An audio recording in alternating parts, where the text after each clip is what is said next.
se réveille ce matin dans le vert avec le Bitcoin qui a dépassé la barre des 40 000 $. Une résistance vraiment très importante à dépasser. Le Bitcoin a explosé cette résistance-là et on est actuellement autour des 41 000, 42 000 $. Alors je rappelle que le Bitcoin surperforme tout le marché. Lui seul, il a fait près de 5% et pourtant il a laissé les altcoins à la traîne. Vous vous rappelez souvent quand on disait que quand le Bitcoin prend 1%, les altcoins prennent 2%. Cette fois-ci, le Bitcoin a pris 5% pendant que les altcoins, certains même ont plutôt chuté. Ce qui montre vraiment que le Bitcoin est au centre de tout actuellement. Dans cette vidéo, on va analyser déjà ce qui se passe actuellement sur le marché. On va voir l'état du marché. On va voir ce qu'on peut tirer de cet état du marché-là. Quelles sont les analyses qu'on peut faire. Les news qu'on attend. Est-ce que le marché va continuer à monter vers le haut? Est-ce qu'il va descendre? Est-ce que c'est ta dernière chance d'acheter le Bitcoin à moins de 50 000 $ aujourd'hui? Une vidéo superbe, intéressante. J'ai fait pas mal de recherches. J'ai mis le maximum d'informations à l'intérieur de cette vidéo-ci. Je compte sur toi pour soutenir la chaîne en laissant juste un petit like, ça ne te coûte rien. Ne t'abonne même pas si tu veux, mais laisse un like. Allons-y, let's go. Bon!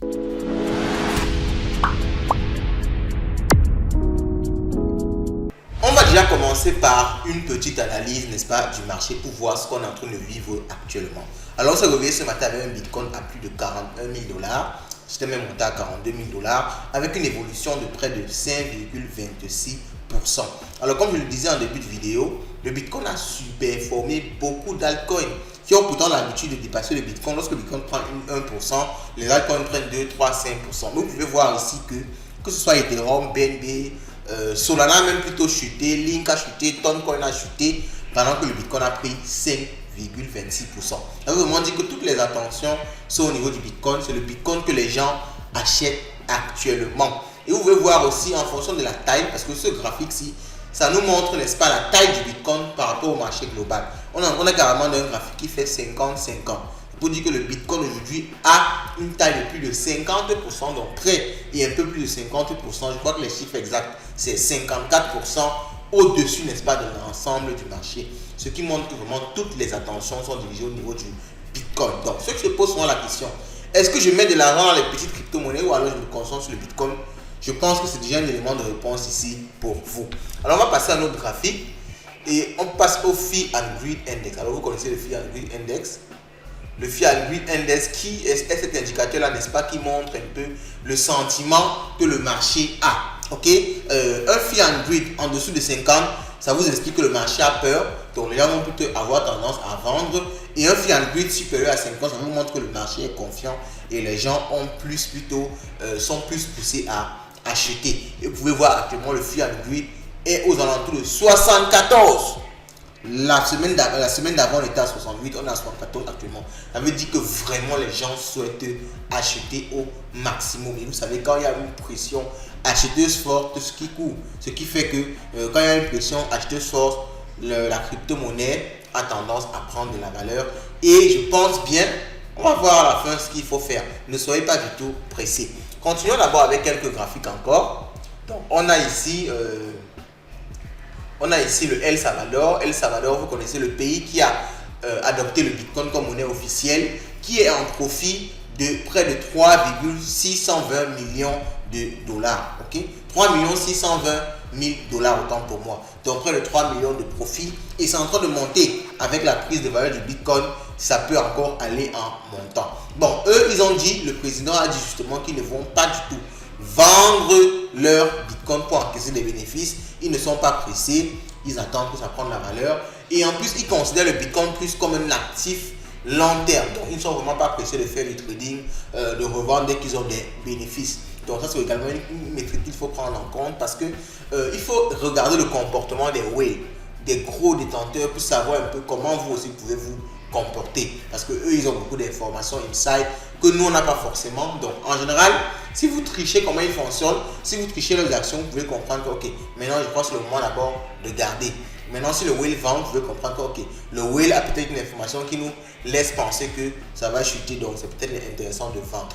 Je ne connais pas trop comment le El Salvador va fonctionner. Est-ce qu'ils vont adopter une stratégie de on garde indéfiniment, ou bien ils vont adopter une stratégie de on va vendre à un certain moment? Mais bon, je pense qu'en investissant dans le Bitcoin aussi, il faut se dire la vérité, L'objectif derrière, c'est de réaliser des gains. Donc, je pense qu'à un moment, ils vont vendre pour pouvoir acheter peut-être plus bas, ok? Mais je pense qu'à un moment, ils vont soutenir leur économie en vendant un peu de Bitcoin. Parce qu'il faut comprendre qu'ils enlèvent l'argent de leur économie pour acheter des Bitcoins. Donc, réciproquement, ils vont soutenir un peu leur économie en vendant une partie à un moment donné. Mais pour l'instant, ils sont encore en train de qui peut montrer qu'il y a des informations qui nous laissent penser que derrière, le Bitcoin peut continuer à prendre de la valeur. Alors, on descend, on va tout prendre notre graphique ici. On descend là, on va prendre un autre graphique ici, qui est un graphique cette fois-ci de Binance.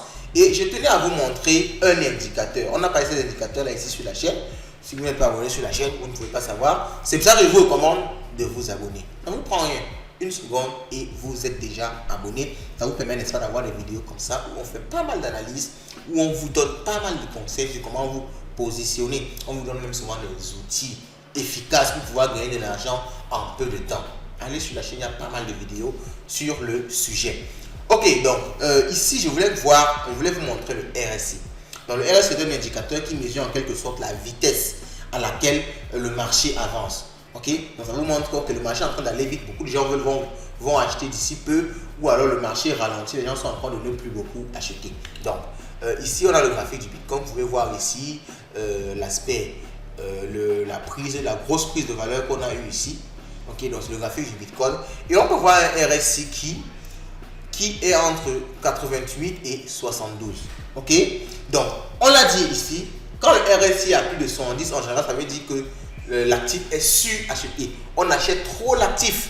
Donc, il peut y avoir un retournement. Ok, donc c'est ce que ça veut dire en général. Sauf si il y a des news à venir qui montrent que, ok, il faut toujours continuer à acheter. Mais de façon, on va dire, dans une analyse froide, quand le RSI est à plus de 70, ça veut dire qu'il y a un sur-achat de l'actif. Beaucoup de personnes achètent trop vite l'actif. Et en général, quand c'est comme ça veut dire que l'actif est surévalué. Et juste après, en général, quand un actif est surévalué, il y a souvent un retracement, il y a souvent une correction. Donc, c'est également un élément qu'il faut prendre en compte. Donc, il est important de mettre ça ici. Alors, on continue, il y a pas mal de graphiques. On va voir tout ça parce que vous savez, c'est ça qui va nous guider sur comment est-ce qu'il faut qu'on se comporte. Alors, ça, c'est un autre graphique, mais cette fois-ci, c'est un graphique de l'Ethereum. Ce n'est pas le Bitcoin, mais vous savez qu'en général, le Bitcoin marche avec l'Ethereum. En général, pas tous les cas. Ok? Donc, ici, ça nous montre quoi? Parce que vous savez, ceux qui se positionnent sur le Bitcoin ont souvent tendance à vouloir se positionner sur l'Ethereum. C'est pour ça que j'ai trouvé intéressant de mettre également des éléments en rapport avec l'Ethereum ici. Donc, ici, on a un croisement de MACD. MACD, c'est également un indicateur dans le monde du trading. On a parlé de ça ici. Je vais vous laisser la vidéo sur les indicateurs épinglés plus haut. Ou alors, faites juste de la recherche indicateur sur la chaîne Light Finance, vous allez tomber dessus. Donc, MACD, c'est un indicateur qui nous montre un certain nombre de choses dans le domaine des crypto-monnaies.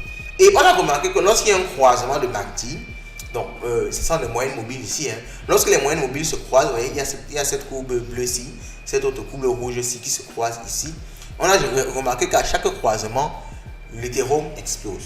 Ok, donc précédemment ça s'est passé, il y a eu un croisement et vous avez vu ici qu'il y a eu une explosion d'Ethereum. Et maintenant il y a encore un croisement de MACD ici. Et on se retrouve là. Vous voyez un peu, c'est une situation similaire. Donc beaucoup de personnes pensent que l'Ethereum va également exploser. Ce ne sont pas les conseils en investissement, mais ce sont des éléments qui peuvent vous pousser à faire vos recherches pour savoir si vous devez vous positionner ou pas. Je vous montre juste les informations que moi j'ai et comment moi je vais me comporter. Donc en voyant ce graphique-ci, je peux prendre le risque de mettre un peu d'argent sur Ethereum ou un peu beaucoup d'argent sur Ethereum, sachant que ça peut prendre la valeur.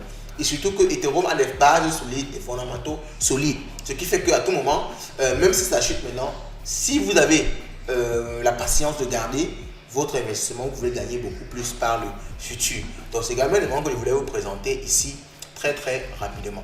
Alors, on va voir ce dernier graphique-ci pour la partie news, pour la partie où est-ce qu'on en est. On a également le Bitcoin ici qui est entre deux valeurs très importantes. Alors on appelle ça les valeurs de Fibonacci. On est entre 0,50 et 0,616. Ce sont les valeurs clés pour le Bitcoin. Donc vous savez que lorsqu'on a un actif comme le Bitcoin, une crypto-monnaie ou bien une monnaie même, lorsqu'elle est sur un graphique, il y a souvent des valeurs clés qu'on appelle souvent support et résistance. Ce sont des valeurs pendant lesquelles il y a souvent beaucoup de personnes qui achètent ou beaucoup de personnes vendent. Quand le Bitcoin atteint souvent certaines résistances, beaucoup de personnes vendent là. Et quand ça explose, souvent ça devient un support. Beaucoup de personnes achètent là. Donc il y a les deux valeurs clés-ci.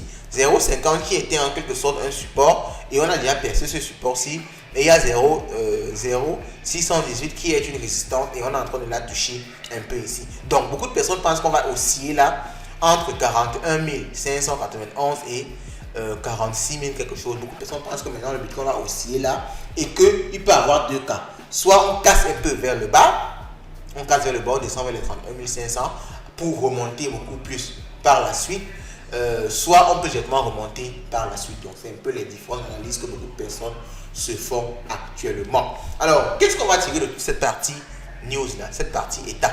Donc vous voyez ici on s'est intéressé un peu à l'état actuel du marché avec ces différents graphiques ici. Et déjà ce qu'on peut tirer là avant de passer sur la partie news et de voir ce qu'on peut faire par la suite.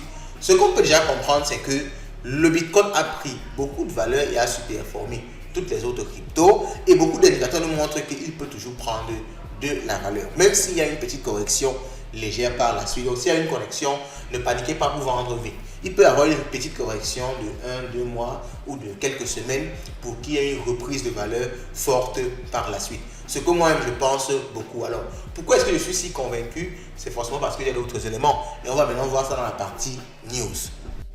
Je le dis souvent ici, le marché n'est pas que technique. Donc il ne faut pas juste regarder les analyses techniques pour pouvoir décider sur le marché. Le marché est un ensemble. Analyse technique, analyse fondamentale, nouvelles du marché, parce que les grosses news du marché font souvent changer, n'est-ce pas, même toutes les analyses techniques. Donc il faut en général recouper toutes les informations, analyse fondamentale de la crypto, analyse technique de la crypto et la partie news. Quand vous recoupez ces trois informations-là, vous avez vraiment le meilleur indicateur pour savoir si vous devez vous positionner. Alors là, j'ai une grosse news au niveau crypto qui est cette news aussi en rapport avec la présidentielle en Argentine. Il y a le président Javier, alors je ne connais pas trop prononcer avec l'accent argentin, je vais dire ça en français simple, Javier Milei a gagné l'élection présidentielle. Il est vraiment à fond sur le Bitcoin, donc beaucoup de personnes pensent qu'il va prendre des décisions qui vont pousser le Bitcoin en avant. Et vous savez, quand on prend les gens qui poussent le Bitcoin en avant, la prise de valeur peut être très importante. Il vient d'être élu président. Donc les jours qui vont venir, il va commencer à faire des réformes, à prendre des décisions et ça peut avoir un impact très positif sur le Bitcoin. Alors on a MicroStrategy qui a enregistré une hausse de ses Bitcoins. Alors ça c'est plus une news factuelle que je voulais partager avec vous, mais là c'est plus dans le mindset. MicroStrategy a acheté des bitcoins quand le bitcoin était vraiment très bas, 16 000 $, 20 000 $, et ils n'ont pas cessé d'acheter malgré que le bitcoin chutait. Ils n'ont pas hésité à l'acheter et aujourd'hui ils sont dans un bénéfice de près de 1,601 milliard $, les gars. C'est une somme énorme, un bénéfice énorme. Et ils peuvent décider là comme ça de vendre et de gagner beaucoup d'argent. Ok, mais pour l'instant ils n'ont pas encore pris la position de vendre, ils n'ont pas encore décidé de vendre, mais ils sont à une hausse de plus de 30% de ces bitcoins. Vous comprenez que souvent avoir foi en son projet est très important parce que beaucoup de personnes à un moment lui demandaient de vendre, lui demandaient qu'il ne comprend rien, c'est un idiot, il n'a rien compris, il ne fait qu'acheter le bitcoin, ça ne fait que chuter, il va perdre tout son argent. Vous voyez, il a eu confiance en l'investissement et aujourd'hui il a simplement raison, il se retrouve à une plus-value de 1,601 milliard en quelques temps. Je ne crois même pas que ça fait 2 ans. En 1 an, 2 ans, vous avez 1,601 milliard $. Vous comprenez que c'est tout simplement incroyable. Ok, donc ça c'est la petite partie mindset, la minute mindset. On va continuer avec cette news-ci aussi qui est très intéressante. La plus grande banque du Brésil privée, Ito Unibanco, va lancer un service de trading de Bitcoin et de crypto-monnaies. Vous comprenez, c'est encore une énorme news ici. Le Brésil est un pays qui monte, qui est même déjà émergent, je pense bien, qui est en train de venir sur le plan économique, en train de bousculer tout avec les BRICS. Vous connaissez tout ce qui se passe dans ce monde-là actuellement. Donc, la plus grande banque du Brésil va lancer un service de trading de Bitcoin. Ce qui va aussi amener beaucoup de liquidités sur le Bitcoin et qui peut aussi pousser le Bitcoin encore vers le haut dans les jours qui vont venir. Et on va terminer, n'est-ce pas, par la plus grosse news que vous connaissez actuellement, celle du halving, celle de BlackRock. BlackRock est dans la danse. BlackRock va poser ses valises d'ici peu. L'ETF Bitcoin va être validé. Bon, beaucoup de personnes disent que ça a 99% de chances d'être validé. Et la date limite de l'ETF Bitcoin, c'est en janvier 2024. Janvier 2024, c'est la date limite d'attribution ou de validation de l'ETF Bitcoin.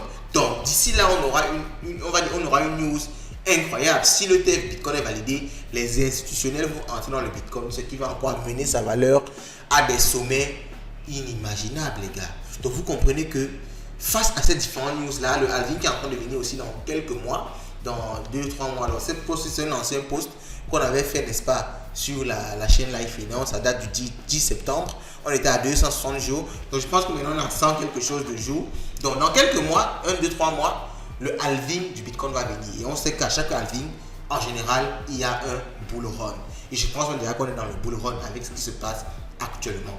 Donc si le TF est encore approuvé, le halving qui vient, les différentes décisions de justice qui ont été prises par rapport au XRP qui a gagné son procès, qui n'est pas Securities, le positionnement de beaucoup de banques et d'institutions sur le Bitcoin, quand on voit tout ça, je pense qu'on ne peut que dire que le Bitcoin va prendre de la valeur dans les mois qui vont venir. Alors, qui a déjà pris de la valeur et ça risque encore de prendre beaucoup plus de valeur dans les mois qui vont venir. Mais bon, ce n'est pas un conseil en investissement. Faites toujours vos propres recherches vous-même. Donc, ce que moi je peux vous conseiller, et ça c'est pour cette dernière partie-ci, et on va tomber sur la question fatidique. Qu'est-ce que faire, comment faire, quoi faire, le pourquoi, le comment, qu'est-ce qu'on va faire actuellement face à cet ensemble de news-là. Alors, moi, ce que je fais, parce que ce n'est pas un conseil en investissement, je vous dis ce que je fais. Ce que je fais, c'est actuellement, je m'étais déjà positionné sur le Bitcoin. Je vais vous dire la vérité. Donc, avant, avec toutes les news que je voyais, je me suis positionné sur le Bitcoin et actuellement, j'ai même pris quelques gains avec cette montée-ci. Ce que moi, je pense, c'est qu'il y aura une correction dans les jours qui vont venir. Ça va peut-être prendre une semaine où il y aura une correction. Le Bitcoin va chuter, mais dans 1-2 semaines, je pense bien qu'il y aura une remontée qui, cette fois-ci, peut être incroyable. On approche déjà la date de l'approbation des ETF. Donc, beaucoup de personnes vont chercher à se positionner maintenant pour que lorsque les ETF arrivent, ils puissent déjà avoir beaucoup de Bitcoin pour revendre avec de la plus-value. Donc, ça veut dire que comme beaucoup de personnes vont se positionner maintenant, le Bitcoin va continuer à prendre de la valeur. Donc, je pense qu'après la correction, si vous voyez le Bitcoin chuter de 3%, 5%, ça peut être au moins intéressant d'acheter pour pouvoir profiter, n'est-ce pas, de la remontée due aux ETF qui vont venir sous peu. Dites-moi ce que vous-même vous pensez de cette décision en commentaire, ce que vous pensez de cette vidéo en commentaire et on se dit à la prochaine.